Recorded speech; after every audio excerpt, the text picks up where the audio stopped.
Asan ang nanay? Si nanay po ay nasa Bagong Silang, nandun po sa karinderya niya at kasalukuyan pong nanonood ng Wheel Time Big Time. Ayun, saan kayo nagtuturo, Ma'am Cathy?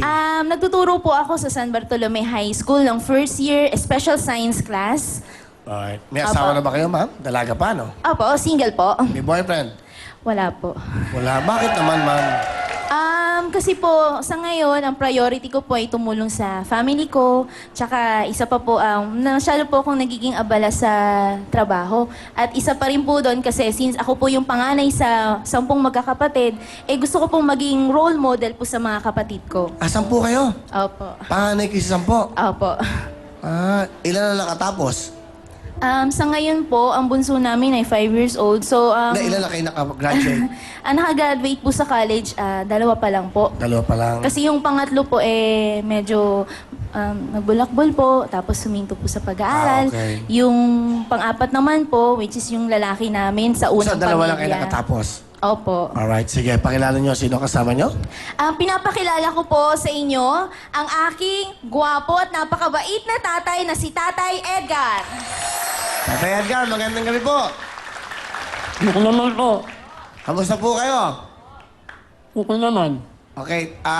Tatay, ilang taon na po kayo? Ito.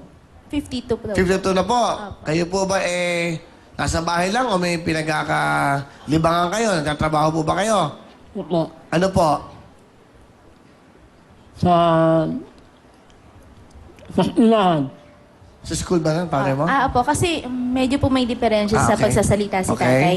Si tatay po ngayon ay hindi ko po kinakahihiya kasi tatay ko po ay masyadong masyado po siyang masipag. Sa ano po siya, janitor po siya sa isang school. Palapakan natin si Tatay Edgar, isang dakilang janitor. Tatay, ano po gusto niyo sabihin po sa inyong mahal na anak na isa pong guro na? Ayun. Meron po ba kayong gusto sabihin sa anak nyo? Napagtapos nyo po sa pagiging janitor nyo, ito po, nakapag-graduate kayo ng isang guro. Ako lang rin as in nakatapos na. At saka kahit lumayo na kami, nakatapos naman siya. Kaya na po. Salamat po, Tatay Edgar. Isa po kayong dakilang ama. Kahit na po kayo, sabi nila, janitor. Pero kita nyo naman po, meron na kayo isang anak na nagtuturo sa mga bata. Nakapag-graduate. Malaking bagay po yon. Ma'am Cathy, anong gusto niyo sabihin sa inyong mga mahal na magulang nasa ama nyo? Tay, maraming salamat sa pagsisikap ninyo, sa pagtataguyod niyo po sa aming magkakapatid, na kahit po minsan may sakit kayo, sinisikap niyo pa rin pong makapasok. At sa lahat po ng oras, lagi po kayong nandyan sa akin, sumusuporta. Maraming salamat din po sa pagdidisiplina ninyo, sa pagiging mabuting tatay sa amin. Kasi po si tatay po wala po talagang bisyo yan eh. Hindi po yan naninigarilyo or umiinom. Talagang in-spend niya yung time niya sa pagpapalakas ng katawan, sa sports, katulad ng po ng jogging, tsaka lagi po niyang dinidisiplina kami sa oras. Okay, thank you very Maraming much. salamat, tay. Mahal na mahal kita, tay. Salamat. Salamat. Opo. Thank Hindi, you. hindi po ako magsasawang tutulong sa inyo, pati na rin po sa mga kapatid ko. Thank you, Ma'am Maraming Cathy. salamat. Alright, anong talent mo, Ma'am Cathy? Ako po ay kakanta. Ito na po, si Ma'am Cathy. Clap your feet, clap your feet.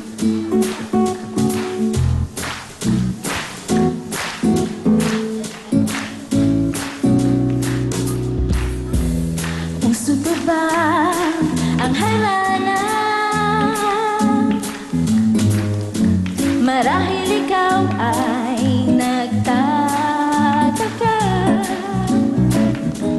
At sino ba to? Mukhang gago, nagkadala pa sa pagkanta at nasisingtonado sa kaba. Puno ang langit ng bituin at helawing pa ng hangin. Sa iyong tingin ako'y nababaliw, giliw at sa awitin kong ito.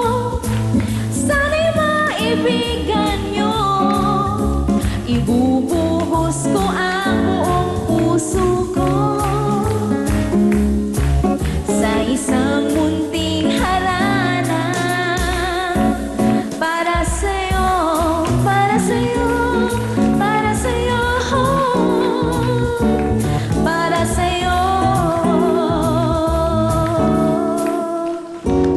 Thank you very much, Ma'am Cathy. Hello. Thank you very much. Meron kang 5,000? Okay. Thank you Happy po. viewing lang kay Tito Alpi Lorenzo nanonood. And get well soon kay Tita Christy Permin. Medyo nagpapahinga yun, natrangkaso. So maraming nanonood sa ating mga reporters, no? Actually, nanonood sila lahat. Lahat ng istasyon, nanonood sila ngayon. Thank you. Love you, okay? Miss Ma'am Jana, bati po. Binabati ko po lahat. Aramay taga Pangasinan. Kumusta kayo ditan? Wajakla, artista akla. Yeah! Okay, ma'am. Galing pa kayo ng Pangasinan. Yes, opo.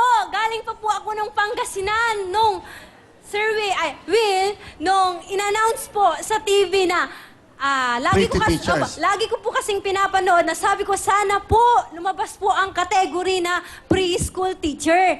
Eh, nung lumabas po, preschool, tapos pretty pa po, ako na po yun, sabi ko. Wow, galing naman. Yes, tama naman. Kaya punuwas po ako agad from Pangasinan, alas 11 po. Lumuwas na po ako, alas 4 po Alas 11 ng gabi? Yes po. Bumiyahe Alas ka ng 4 ganong oras? Opo, alas 4 po ng madaling araw, nakapila na po ako doon. Doon po. Doon. Sa banda ko pa roon. Oo, sa banda roon. Okay. Ma'am, anong tinuturo nyo? Ako po ay isang preschool teacher sa Kabilukaan Elementary School. Saan po? Saan? Kabilukaan Kabilukaan. Opo, Kaganda na. Opo, Kabilukaan. Saan ba yung Kabilukaan? Bandang Pangasinan yun? Opo, sa may Kalasyaw. Will. Malapit na, Opo. kumbaga, baryo-baryo. Baryo-baryo po, Ayun. isang barangay po sa Kalasyaw. Malaking bagay nyo na, tuturo kayo doon. Ano? Opo. Preschool kayo? Yes po, preschool po. Kaya lang po, hindi pa po nare-regular, Will. So, Bakit? sir, hindi pa po nabibigyan ng chance. Kaya po, temporary pa lang po. Wala pa pong Bale. item na Darating ang time binibigay. na darating din yan. Opo. Sige, pakilala niyo, ma'am, sino po ang kasama niyo? Pinapakilala ko po ang aking tatay na gwapo at kakaahon lang po sa bukid. Si Tatay Diony! Hey! Paring Will! Gandang gabi po, Tatay Johnny. Magandang gabi naman, Paring Will. Ano po ang ginagawa niyo sa bukid, Tatay? Isa po akong magsasaka. Palapakan natin ang tatay nating dakila, magsasaka. Dahil sa kanila po, kamukha niyan.